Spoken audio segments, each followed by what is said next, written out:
Good morning guys. आज माझं बिलकुल पण मूड नाही आहे ना, माझ्यात एनर्जी आहे. मंडेच्या दिवशी मला सुट्टी असते. माझा हक्काचा दिवशी मला सुट्टी नाही दिले 18 तारखेपर्यंत, म्हणजे जोपर्यंत दिवाळी येते तोपर्यंत मला हे कंटिन्यू करायचं. आणि हा रोड जिंदगीत कधी साफ होणार नाही. माझी जिंदगी पुण्यामध्ये गेली ना, हा रोड कधी साफ होणार नाही, मी लिहून देते गॅरंटीड. आणि हे लोकांना समजत नाही. मी 3 ते 4 रिक्षा चेंज करून जाते ऑफिसला. टायमिंग थोडा चेंज करायला पाहिजे ना. शार्प 10:30ला तिथे पाहिजेच म्हणजे पाहिजेच. आज मी स्वतःला बघून बिलकुल पण खुश नाही आहे, कारण माझ्या आखे बघू शकते एवढी नींद आले. पण माझी बॉडी ऑफिसमध्ये, पण माझं जे आत्मा आहे ना ते मी रूमवरती ठेवून आलं. मला काही सुचत नाही, माझं मन नाही लागत आहे. सगळ्यात घटिया दिवस आहे हा 29 सप्टेंबर. मी कधी विचारसुद्धा केलं तर मला सुट्टीच्या दिवशी ऑफिस द्यायला लागेल. या कंटाळा आला.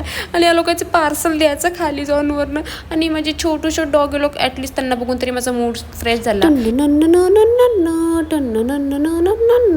आणि ही एवढी गरमी काय भाई, आज बारिश आहे, थंड वातावरण हो, एवढी गरमी नको मला रेस्ट नाही मिळाला आहे ना, माझी नींद पुरी झाली आहे. मला कामावरती बोलवलं, असं हेडेक करते ना, माझं फनफन असं वाजतं ना खतरनाकमध्ये.